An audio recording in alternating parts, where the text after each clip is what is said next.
প্রিয় দর্শক, বিস্তারিত খবরের শুরুতেই দেখে নেব আজকের 15টা তাজা খবর। শুরুতেই হেডলাইন্স।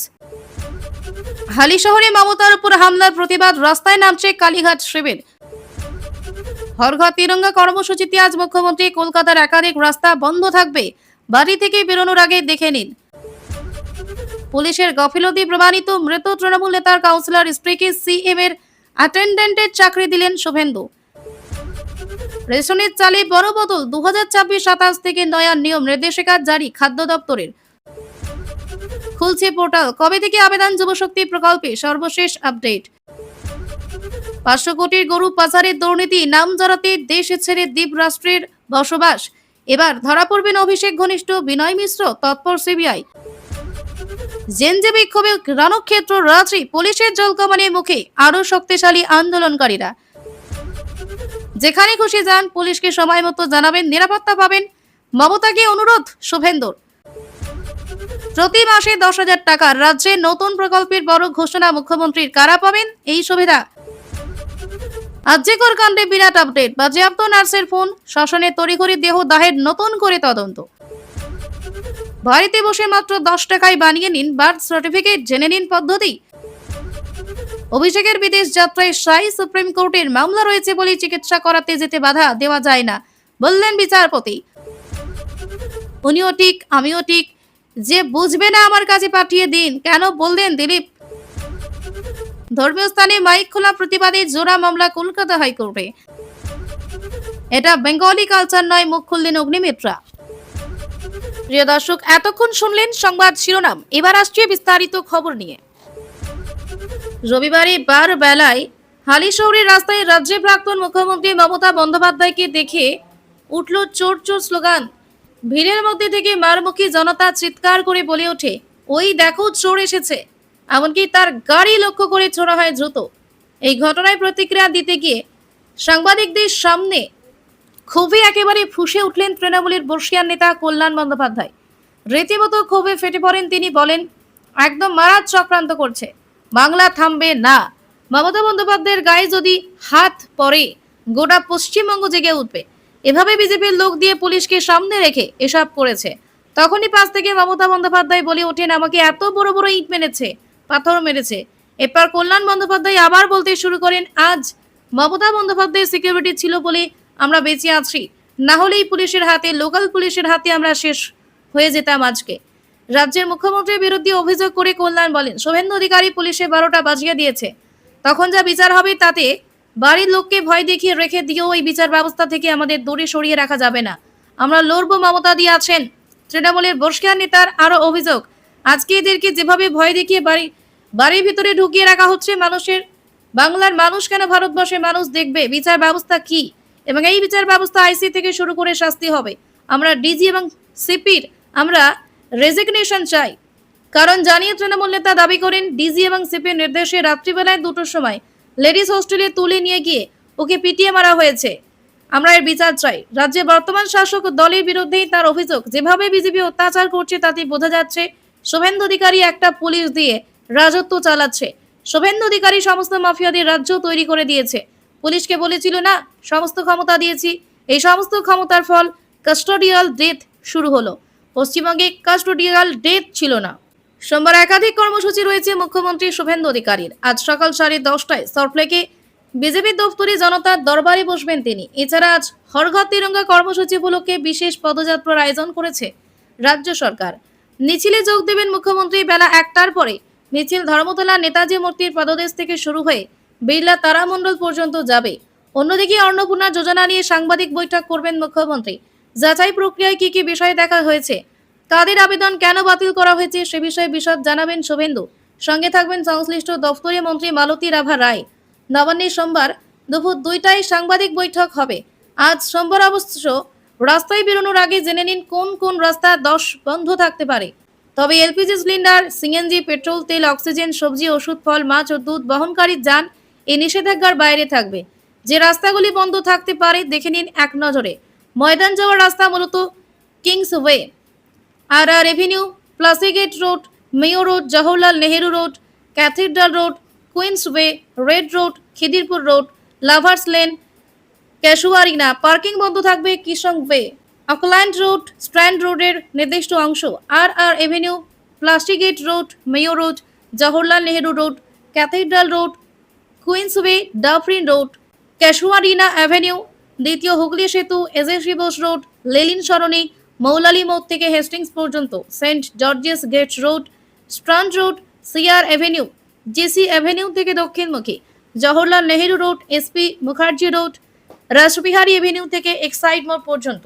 পুলিশি হেফাজতে মৃত্যুর অভিযোগ তৃণমূল নেতা। রবিবার দলের সেই কর্মীর পরিবারে গিয়ে চোর স্লোগান শুনতে হয় প্রাক্তন মুখ্যমন্ত্রী মমতা বন্দ্যোপাধ্যায়কে।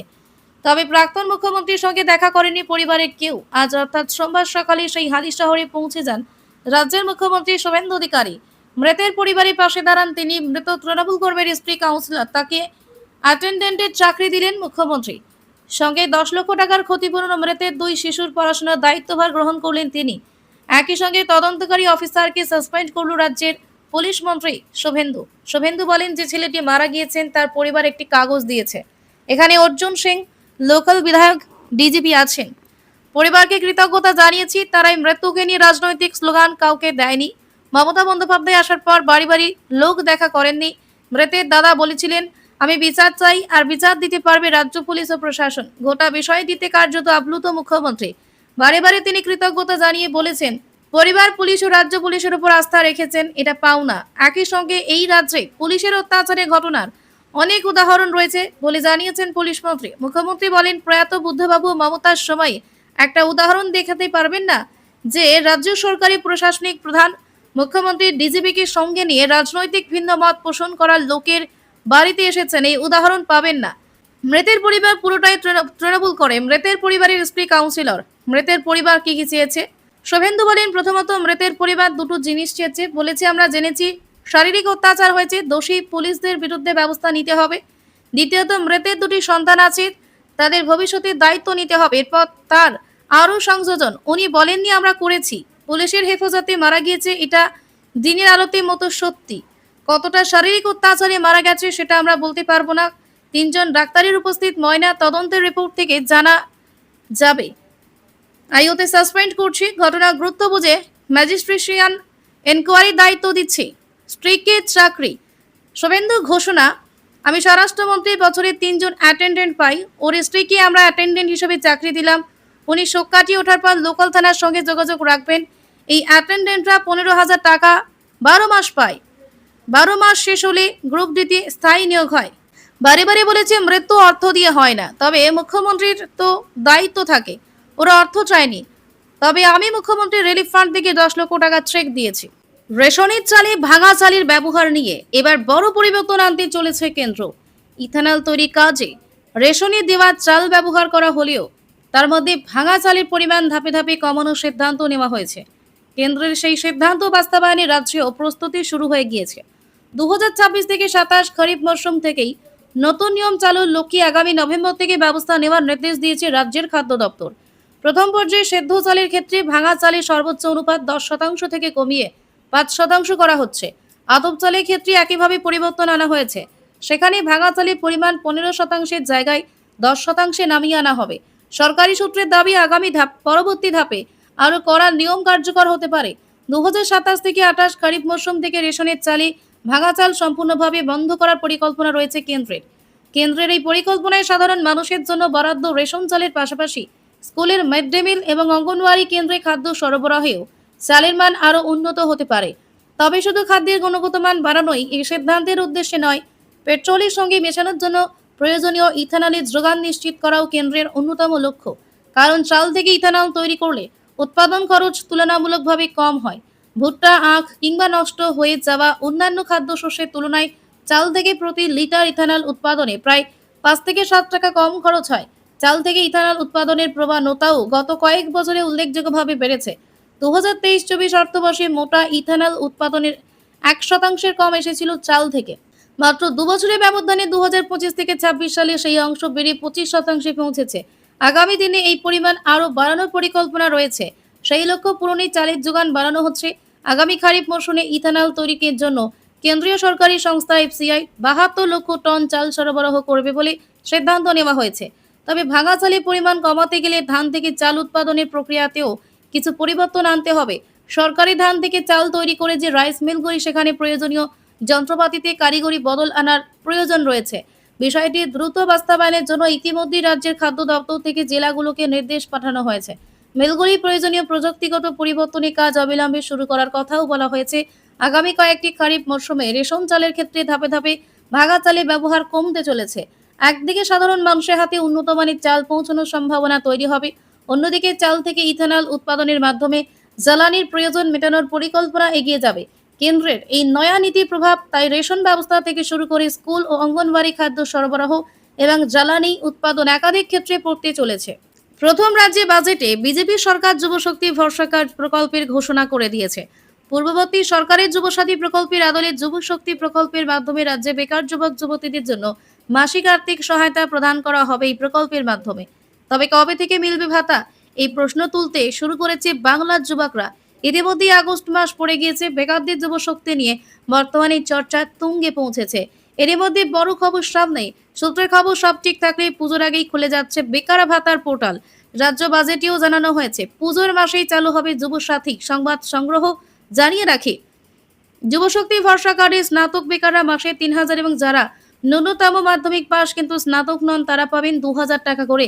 অর্থাৎ কর্মহীন গ্রাজুয়েটরা মাসে মাসে ৩,০০০ টাকা করে, নন গ্রাজুয়েটরা পাবেন ২,০০০ টাকা করে।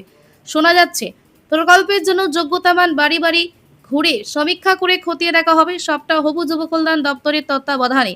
সম্প্রতি এই প্রকল্প বিষয়ে যুব কল্যাণ মন্ত্রী ইন্দ্রনীল খাঁ বলেন, বেকারদের কর্মসংস্থান না হওয়া পর্যন্ত পাশে থাকবে রাজ্য।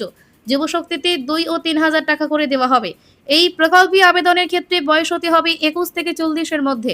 যুবশক্তিতে আবেদনের জন্য আবেদনকারীর ছবি, ভোটার কার্ড, আধার কার্ড, বার্থ সার্টিফিকেট, মাধ্যমিক পরীক্ষার অ্যাডমিট কার্ড, ব্যাংক অ্যাকাউন্টের ডিটেইলস, শিক্ষাগত যোগ্যতার শংসাপত্র, অরিজিনাল ও প্রভিশনাল ডিগ্রি সার্টিফিকেট প্রয়োজন হতে পারে। যদিও এই বিষয়ে এখনো সরকারি আপডেট সামনে আসেনি। এখনো আবেদন প্রক্রিয়া শুরু হতে কয়েক সপ্তাহ হয়তো হাতে রয়েছে বলে মনে করা হচ্ছে। গরু পাচারের মামলায় বিদেশে পলাতক সাংসদ অভিষেক বন্দ্যোপাধ্যায় ঘনিষ্ঠ যুব নেতা বিনয় মিশ্রকে গ্রেফতার করতে তৎপর সিবিআই। সম্প্রতি এই মামলায় দিল্লির রাউস এভিনিউ সিবিআই বিশেষ আদালতে বিনয় মিশ্রকে ফেজেউটি পলাতক, যে ব্যক্তি দুর্নীতি করার পর দীর্ঘদিন পলাতক থাকেন, উল্লেখ করে তার বিরুদ্ধে গ্রেফতারি পরোয়ানা জারি করার আবেদন করল সিবিআই।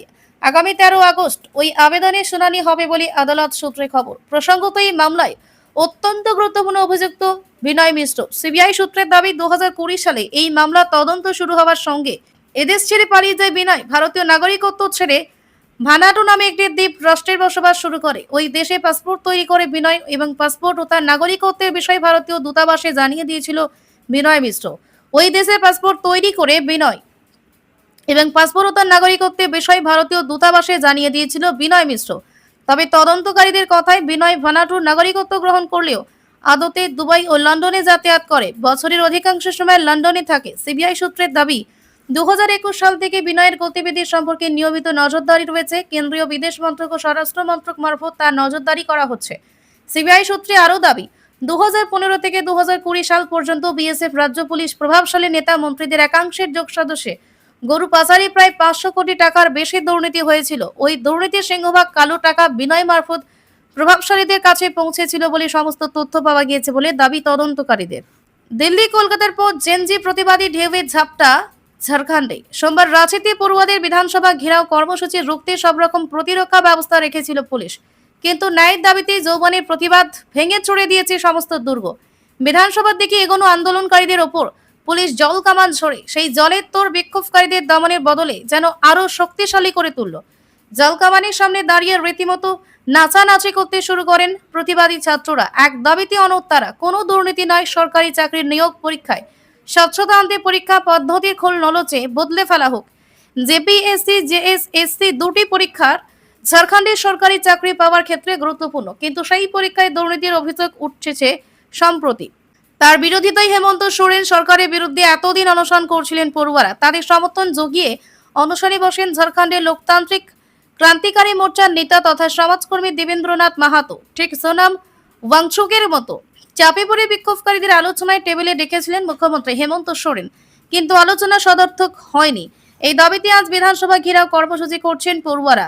তাদের নেতৃত্বে দেবেন্দ্রনাথ মাহাতো পুলিশের দমনপীড়নের মাঝে দাঁড়িয়ে তার বক্তব্য, এটা কারো একার দাবি নয়, আমরা স্বচ্ছ পরীক্ষা ব্যবস্থা চাই, এটা লাখো মানুষের দাবি, এটা আমরা আদায় করেই ছাড়বো। পড়ুয়াদের বিক্ষোভে সামিল হয়েছেন সাধারণ মানুষজন। স্পাইডারম্যান মুখোশ পরে একজন বিধানসভা ঘেরাও অভিযানে যোগ দিয়ে জানান, আমি ঝাড়খণ্ডে এসেছি এই বিক্ষোভে যোগ দিতে, কারণ আমাদের রাজ্য সরকার বোধেই পড়ুয়াদের কথা, রাজ্যবাসীর কথা তার কানে ঢোকে না, আমাদের কথা শোনেও না, আমাদের জন্য কিছু করতেও চায় না। প্রাক্তনের প্রতি বর্তমানে দায়িত্ববোধ। প্রাক্তন মুখ্যমন্ত্রী মমতা বন্দ্যোপাধ্যায়ের নিরাপত্তায় গাফিলতি চান না বর্তমান মুখ্যমন্ত্রী শুভেন্দু অধিকারী। রবিবার হালিশহরে মৃত তৃণমূল কর্মীর বাড়িতে দেখা করতে যাওয়া মমতা বন্দ্যোপাধ্যায়ের গাড়িতে যেভাবে হামলা হয়েছিল তার নিন্দা হয়েছে সর্বস্তরে। প্রশ্ন উঠেছে প্রাক্তন মুখ্যমন্ত্রীর নিরাপত্তা নিয়ে। সোমবার এই প্রসঙ্গে মমতাকে আশ্বস্ত করলেন শুভেন্দু। জানালেন, কোথাও যাওয়ার আগে সময় মতো পুলিশকে সফরের কথা জানালে যথাযথ নিরাপত্তা ব্যবস্থা হবে। সোমবার হালিশহরে মৃত তৃণমূল কর্মী বীর্য কেউটের বাড়ি গিয়েছেন শুভেন্দু অধিকারী। সেখান থেকে বেরিয়ে সাংবাদিকদের মুখোমুখি হয়ে এই প্রসঙ্গে প্রাক্তনের উদ্দেশ্যে মুখ্যমন্ত্রীর অনুরোধ, আপনি তো গতকাল পুলিশকে না জানিয়ে এসেছিলেন, জনরোষ তৈরি হয়েছিল, আমাদের বিধায়ক তা জানামাত্র পুলিশকে দিয়ে ব্যবস্থা নিয়েছেন। আমার অনুরোধ, এইবার থেকে আপনি যেখানে যাবেন সময় মতো পুলিশকে জানাবেন, আপনার যাকে খুশি কলকাতার সিপি বা ডিআইজি কে জানাবেন। ডিজিকে আপনার পছন্দ না হলে আপনি অন্য কাউকে বলবেন, আমাদের পুলিশ আপনার নিরাপত্তা ব্যবস্থা নেবে। রবিবার সকালে পুলিশ হেফাজতে থাকাকালীন হালিশহরে তৃণমূল কর্মী বীর্য কেউটের মৃত্যুর খবর পাওয়া যায়। পরিবার অভিযোগ তুলে পুলিশ হেফাজতে তাকে পিটিয়ে খুন করা হয়েছে। সেই ঘটনার খবর পেয়ে তৃণমূল নেত্রী মমতা বন্দ্যোপাধ্যায় এবং দুই সাংসদ কল্যাণ বন্দ্যোপাধ্যায়, দোলা সেনকে নিয়ে সেখানে যান। হালিশহরে ঢুকতেই তারা বিক্ষোভের মুখে পড়েন। তার গাড়ি লক্ষ্য করে জল ও কাদা পাথর জুতো ছড়ে বলে অভিযোগ। মমতাকে লক্ষ্য করে চোর ডাকাত রানী স্লোগান দেওয়া হয়। এই নিয়ে রবিবার মুখ্যমন্ত্রী শুভেন্দু অধিকারী প্রতিক্রিয়া ছিল, এত চুরি করেছেন, চোর স্লোগান তো শুনতেই হবে, বাড়ির লোক দরজা বন্ধ করে দিচ্ছেন, কিন্তু আপনি বলছেন জোর করে ঢুকবো, এসব করবেন না। কিন্তু সোমবার হালিশহরে ঘটনাস্থলে গিয়ে প্রাক্তন মুখ্যমন্ত্রীর প্রতি নমনীয় মনোভাব পোষণ করে নিজের দায়িত্ববোধ মনে করলেন মুখ্যমন্ত্রী। বললেন, নিরাপত্তার কোনো গাফিলতি কোথাও নেই, আপনাকে ঘিরে যাওয়া হয়েছে তাই স্থানীয় পুলিশের সমস্যা, আর আমাদের বিধায়ক খবর পেয়ে পুলিশের মাধ্যমে পরিস্থিতি সামলেছে। পুলিশ তো সবসময় এক জায়গায় থাকে না, তাদেরও একটু সময় দিতে হয়। যাই হোক, আপনাকে আমি পরামর্শ ঠিক দেব না, অনুরোধ করছি আপনি যেখানে খুশি যাবেন, কিন্তু তার আগে সময় মতো পুলিশকে জানাবেন, পুলিশ প্রয়োজন মতো যথাযথ নিরাপত্তার ব্যবস্থা করবেন। নতুন প্রকল্পের ঘোষণা মুখ্যমন্ত্রী শুভেন্দু অধিকারীর। প্রত্যেক মাসে মিলবে 10,000 টাকা। গত রবিবার রাজ্যে সচিবালয়ে আয়োজিত একটি বিশেষ কর্মসূচিতে মুখ্যমন্ত্রী এই ঘোষণা করেন। কারা পাবেন এই ভাতা? এদিন মুখ্যমন্ত্রী কর্মসূচিতে পশ্চিমবঙ্গ গণতন্ত্র সেনানী সম্মান এর কথা তুলে ধরেন। তিনি স্পষ্ট জানান, বহু কষ্ট সহ্য করে দেশের গণতন্ত্র রক্ষায় যারা লড়াই করেছিলেন তাদের বলিদানের আদর্শের উপর ভিত্তি করেই এই নতুন রাজ্যের সরকার গড়ে উঠেছে।